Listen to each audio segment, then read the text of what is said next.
Okay, I woke up early today and I thought I have time now. So I want to make a video specific to the three important frameworks, like about a framework of cold calling, about three important things that always has to be focused on every cold calls, so that you can win and keep dialing and finish the session with a big smile on your face, okay, and a feeling of positivity and not being drained out of energy, okay. Now, these three things what I'm going to share with you today is exactly the reason why you either gonna fall in love with cold calling, or if you don't have these things, if you don't improve on these three things, then you're gonna fall out of love with cold calling. But specific to SMMA, these are the things that you can focus on. So let's just get straight into it. I have not made videos like this before, so for me it's not just it's not, I'm not habituated to something like this. So there are three things that I'm going to go through. Number one is get back to the basic structure. I'm going to go into detail with that. Second is always end with a question. That is, to not lose the frame in the call, and always to win. Even if the call doesn't go according to plan and the outcome is not something that you wanted. Third thing is focus on their point of view instead of what you want to say next. And this last point is exactly what is going to give you the feeling that you are in charge of the call, and the client or the prospect on the other side of the call will feel understood and valued, and you can end the call with a mutual respect there. And so these three things will make sure that you really enjoy the process. When I started, I did not have any of these, right? And then once I had these three things implemented, it really did not feel like much of an issue, right? So let's start with the first one. Get back to the basic structure. Now, what is the basic structure? Basic structure on a call is like the basic script that you have, right? You have step one. If I start with the opener. Step two, if they say yes to the opener, then I go with the pitch. Now, these two things are important, but more than what exactly you say, it's important to focus on how you say it. We'll go into that again separately on one more video about openers and pitches. But once you have done the pitch, then comes the chance of you getting into the battle, that is them giving you objections, okay. Now, objections can be mostly of 3 to 4 different types of scenarios, like send me an email about this, how does it exactly work, how much does it cost, or what's the charge of something like this, and what company is this, are you calling from. These are the 4 basic things that you will get anyways, right? Now, on these 4 basic things, there will be multiple tonalities. Some will be neutrally asking you these questions, some will be like really rude and very skeptical in asking these questions, and some will be really like open and ask more questions about it to learn more because they are interested. So that's also a factor, right? Now, the basic structure would look like, okay, I start with the opener, pitch them, they say yes to something like this, I share the process, how it works, and they say, yeah, it sounds good for me. Okay, then I try to close the the meeting, that if that's so would you like to would you be open to exploring this further or something like that. There'll be a yeah, okay, cool, so what time works best for you, and then get the email, confirm the timing, close the appointment, greet them, end the call. This is the basic structure, okay. So whenever you get an objection, get back to the basic structure means like you handle the objection, okay. Let's say step 1 opener, step 2 pitch. You pitch them, you got an objection, handle the objection. Once the objection is diffused, like they say, yeah, okay, understood, it makes sense, what do you do next? If you don't get back to the next question of the basic structure, that's like step 3, then you will be lost. They will be taking you somewhere else in the tangent, and you will lose the frame and control of the call. It's gonna be a mess, okay. Then you don't know what to do next and how to get back to this. For example, you pitch them, how does that sound to you? Like, would you be open to something like this? And they're like, yeah, but I'm driving right now, give me an send me an email. You say, okay, cool, what email do you want me to send it to? Like, can you share with me your email? abc@gmail.com. Okay, cool. And can you specify what exactly you want me to put in that email, so that I can make sure that you get the entire clarity? All right, this and this. Okay, I mean, like in when they say that, okay, this mention this and this, maybe there is a price objection, maybe there is this objection, that objection, right?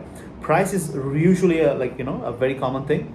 Then if you see the price objection coming up, then you can say that, okay, what, the price is, we don't actually have this and this. do the price objection thing, and then they're like, you like ask them, does it make sense? They're like, yeah, of course it makes sense.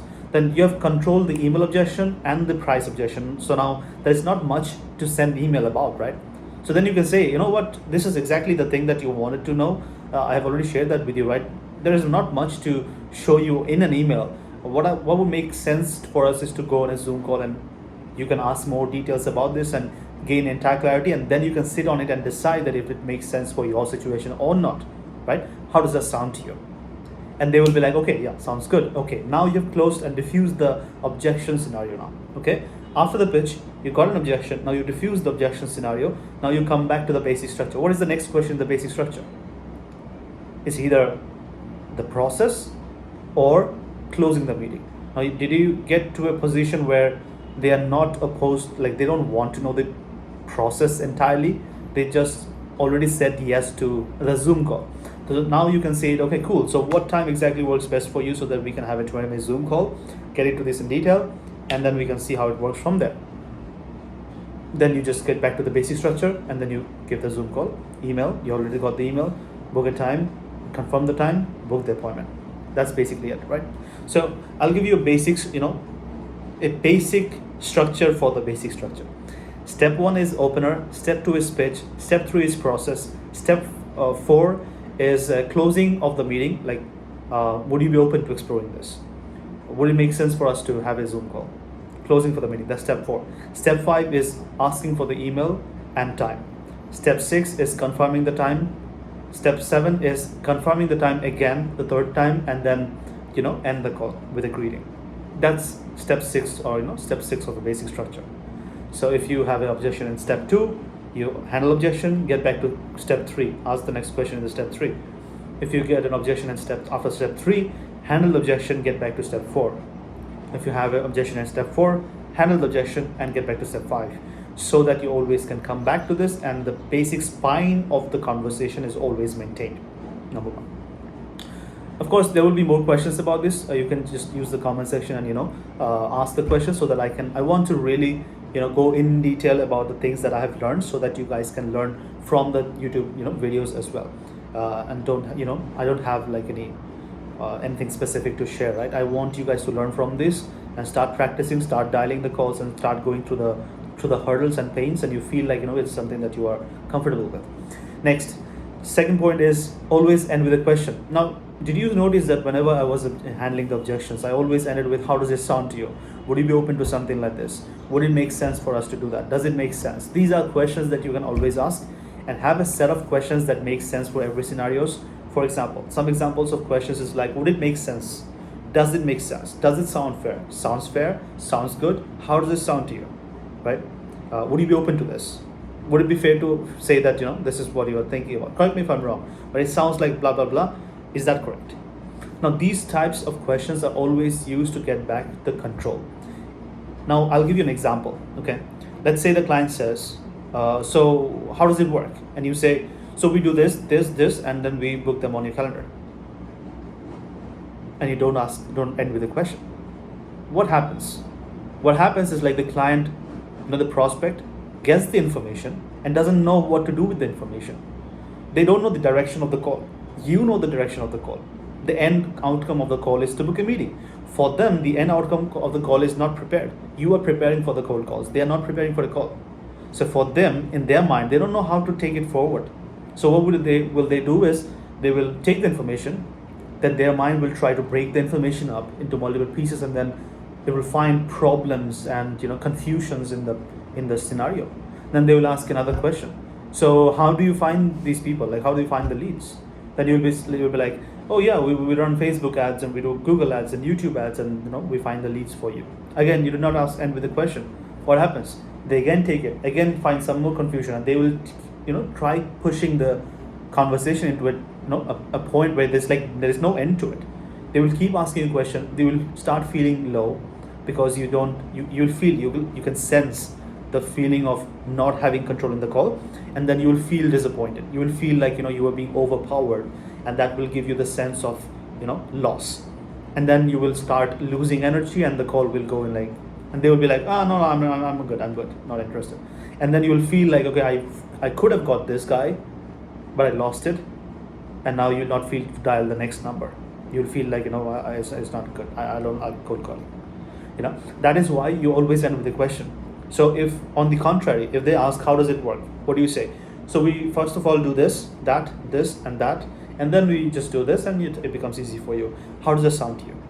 Now they know the answer to a question. Like, they have to give an answer to this question. How does this sound to you? Their mind will not focus on problems and confusions. Their mind will focus on, okay, A, B, C, D, and this is the information that I've got. How does it sound to me? Okay, it sounds good enough. Okay, it sounds good. That will be the response from their mind, right? And now they are not preparing for ending with questions. You are prepared. The person who asks the question always wins the call, okay? Even if you don't get the outcome that you're looking for, the outcome of the call is not to get a meeting. The outcome of the call is to win the frame and have conversation and have entire information about the prospect, so that you can win in a good note. Sometimes some people doesn't need to be, you need your solution at all. So you need to understand, okay, this guy, is it qualified or not? But that's a different story. So at that point, if you ask, and with how does it sound, he will be like, yeah, it sounds good. Okay, cool. And then you can take the next step of the basic structure. What is the basic structure next step? That is, okay, cool. I would like to, maybe like we can explore this further with you on a Zoom call. Do you have like, time for a 20-minute Zoom call, 15-minute Zoom call this week, tomorrow, day after tomorrow, later this week, right? That is the next step question. If it sounds good to you, this is what we do next. And then he will be like, I guess so, yeah, okay. Yeah, sure. There's no reason not to, right? So you ask the next question. If you don't ask the first question, then they take the frame and the conversation goes somewhere else. Similarly, send me an email. Okay, cool. I would like to send this email to you. What exactly do you want me to send the email? Now they know, okay, what do I want him to send? Then they will give you real objections. Then okay, this guy is focusing on this. I can take this information and then give him, handle this objection. Handle the objection, say, does it sound fair? How does it sound to you? Then you'll be like, okay, it sounds fair. If he says it sounds fair, it sounds good, that means there's no more objections. Then no point sending an email and stopping the call there, because you said it sounds good to me. So, okay, how about this? Can we do a Zoom call tomorrow, maybe and get into detail about this, and you can see more if it works for you. So they're like, okay. See, now you're controlling the frame. Now you're taking the conversation from this to this to this, to the basic structure, back to the spine of the call. Okay. Now this is what example of always ending with a question looks like. And then third point, focusing on their point of view instead of what you have to say next. What I saw is, when I started out initially, it was so difficult for me to not feel the sense of power in the call, because I always used to feel that, okay, what should I do next? Now this guy is talking about, yeah, I have done this in the past, it doesn't work and this doesn't work. And I was thinking okay, no, but we are not like this. We're not like this. We do this way. And I was waiting to interrupt him and take back, force the frame control back to me. No, we don't do this. We do this, we do that, we do this. And that it becomes an argument back and forth. You will try to prove his point, you try to prove yourself right. If both are trying to be right, both of you lose. He doesn't get the solution, you don't get him. Okay?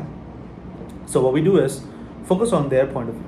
If they're like, we have tried Facebook ads in the past, it doesn't work. So understand what exactly he's trying to focus on. Is he focusing on Facebook ads doesn't work in the past, so you are not working, you're not going to work? No, he's not saying you are not going to work. He probably either have had experience in the past with Facebook ads that did not go as planned, or he heard someone, or he has someone in his network who tried something like that and did not work. It's so clear, right? So he's not talking about him believing Facebook ads not work and that's why you are not going to work. He's not saying anything to you. He's just thinking about something, and then a response is coming up from him because he's not prepared. He doesn't have a script for response. He's just saying something. His mind is focused on some experience in the past. So now what do? You don't panic. You just understand, okay, if he's thinking about that, that might be. Now you can assume, right? You can get an understanding. You can get a hunch saying that, okay, So it seems like that's what your question can be like. Okay, correct me if I'm wrong, but it seems like you have had a negative experience in the past, or maybe know someone who have had something like that. Is that correct? Now, what happens here? The client or the prospect feels hurt. Now, he did not say that I did that, but you assumed this. So now you are in his team. Our goal is to make him feel he's understood, and then so that he can share more information about him. And we are not going to trick him into a call. We're going to understand if he really needs something like this, right? And then he's going to probably say that, okay, yeah, I have had something like this and it didn't go good. I tried this, it did not work. Facebook ads doesn't work. Interesting. And if he says Facebook ad doesn't work, there's two responses you can say. Number one, which most people would do, and that is, oh, no, it always works. Like, interesting, it's working for us. Why didn't work for you? It's challenge. You don't challenge him. If he says Facebook ads did not work, do you know the variables that he had went through? We don't know that. So ask more questions about that. Okay, interesting. Validate, always validate. Whatever they say, validate, because they have shared something, from their experience to you, to a stranger. Validate them. That's interesting. I mean, have you tried it yourself, or did someone else? You did it with someone else. Like, did you try in-house without expertise? Like, you're not from marketing, right? You don't say it directly to him, but you try to understand. Did he try it just by himself, from learning from YouTube as a newbie, or did he try with someone with experience, and then even then it didn't work, right? So once you ask that question, he will try to share more information about this. He will be like, yeah, so we did this and that and this and that. So what happens is, like, his focus is not on turning you down. His focus is no more on putting you down and proving you wrong. It's more on what exactly happened, the truth that exactly happened in the past. So now what is happening is he's gaining trust on you. Like, subconsciously, there's trust in this conversation, there's clear communication, there's mutual respect. So now he will say, okay, yes, I did try it by myself, I tried it but with someone else, didn't work. Okay, that's interesting, because if it didn't work, and if that's exactly the same thing that you are doing, then either your product doesn't work, okay, or the one he worked with did not work. There must be some flaws there, because it's not possible that Facebook ads doesn't work. Either if you were doing the same thing and they also did the same thing, and if that didn't work, then this will also not work for him. But if you know that, okay, they missed out on something, but we have this, then there is a chance of building something up. But you don't know that if you don't ask. So now what we ask is next, okay, cool. So can you tell me more about, like, what exactly did that look like? Like, what do you feel? What do you feel? Not think. What do you feel was missing in that solution that made you, that didn't get the response that you're looking for? I'm sure you have an idea about what went missing there. What went wrong? Like, what do you think would have been, what would have been, what would have made it better if that was existing, that was that option was added there? What was missing there? Something like that. There is a missing piece, right? You try to ask that question about what he feels is the missing piece there. Once you ask that question, he will give his ideas. Okay, see, I had this problem. He doesn't know the missing link. You know the missing link, right? He will probably give an answer about his feeling that, okay, see, I called these guys, they don't know me, they did not have proper open conversation with me, so it was a bad idea. Then you can understand, maybe that guy was doing good, he is not good at sales. Maybe he is good at sales, but those people did not book appointments. They just gave the leads directly to them. So now from your understanding, okay, just leads and a closed deal is not two-step process. It's like a lead, and then it becomes a warm lead, then it becomes a booked appointment, then followed up warm appointment, they show up, and then you have so many show-ups that you get to a closed deal. You know that. So now you can say, see, compared to that, this is how we do it, right? Tell me if it sounds exactly the same, or do you think there is something else that the missing link that you have shared with us, do you think this is there or not? Again, frame it as a question. Don't say it as a statement. Frame it as a question and say, see, what we do is like this and this and that. Do you think the missing link is still there in this process or not? Now he has a clear communication with you. He has had a clear communication with you, about what went wrong, what was missing. You showed him an alternative that doesn't have the missing, like that filled up the missing link, and now he can decide if this is exactly the same or not. Now he rarely, if it's not same, then he rarely will tell you that it's same. Now he cannot lie to you because both of you have gone deep into the problem and found out a solution in there, in the 3-4 minute conversation. Now he's gonna say, yeah, it doesn't sound exactly the same, but there might be more, challenges, like objections there, as if like belief objections, like he still doesn't believe that it works, right? At that point you can ask, like, okay, so would it make sense for us to have a Zoom call, and then you can see if it actually works, because you said it's different, right? So since it's different, it might already work, and we have been doing it for some people, it is working. Would it make sense for us to sit and have a look at it, and then you can decide if it works or not? Now that's a fair question, right?